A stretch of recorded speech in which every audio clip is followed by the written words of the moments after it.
Hey everyone, welcome back to the weeklies. Another week, another set of puzzles, and we're right back here breaking them down, move by move. Let's continue with March 30th, Monday. We've got white to move pause here if you want to calculate. Alright, now the solution. The move is queen d7, and this is a classic checkmate pattern known as the Epaulette mate. You'll usually see this on the back rank where the king is boxed in by its own rooks. Here, black's king has no escape. Squares, the rook controls the entire g file, and the queen lands on d7 for a clean checkmate. Simple, elegant, and very typical for a Monday puzzle, either straightforward or pattern based. Now flip it. If black had the move first, can you find the best defense? Now March 31st Tuesday. Why to move pause here? If you want to think, now let's break it down. Look at the position. If we could somehow force the black king to b3, it would be mate in one. That's the idea behind a dovetail mate, where the queen delivers mate and the king is trapped by its own pieces. So the whole puzzle is about forcing the king there. You might have found moves like queen a2 check or queen e8 check which win material, but there's something even stronger. Queen a6 check. This forces the king to b3 and now queen a2 is checkmate. Beautiful control and forcing play. Now your turn. If black moves first, how do you avoid this mate? April 1st, Wednesday. White to move, pause here. I'll be honest, I got this one wrong on my first try. It looks like a classic smothered mate idea, so the instinct is knight f7 check, king g8, knight h6 check, but it fails. And then you notice there's a knight on f6 that changes everything. The correct move is knight f6 check. The king is forced to g8.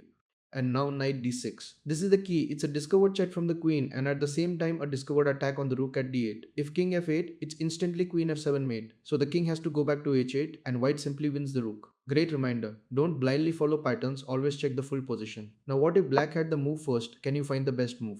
April 2nd, Thursday. White to move pause here if you want. The move is h5. This is a pure pawn race. Both pawns are 3 moves away from promotion and both will become queens. But there's one critical difference. White's promotion comes with check. That single tempo decides everything.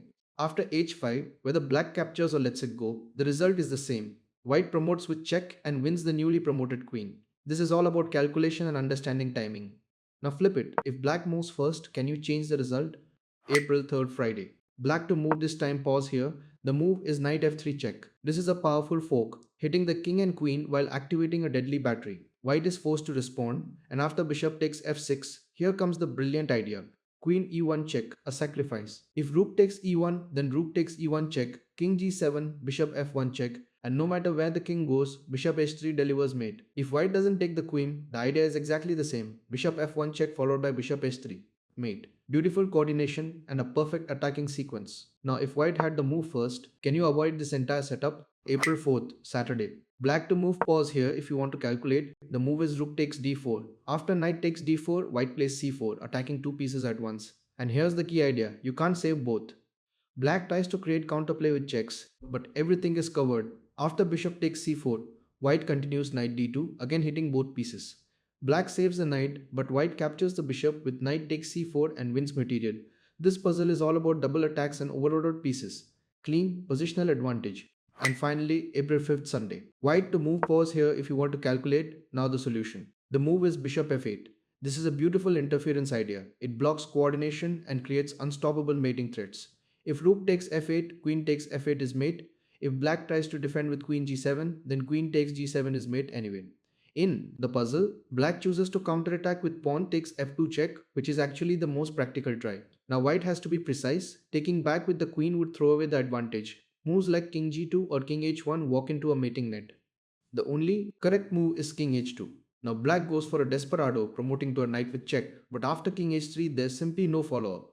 Whatever black does next, mate is coming. A very instructive finish, calm defense under pressure. And that wraps up the full week. What do you think about this series so far? Any suggestions to improve it? Let me know in the comments, and if you enjoyed this, check out the previous weeklies. I'll see you in the next one.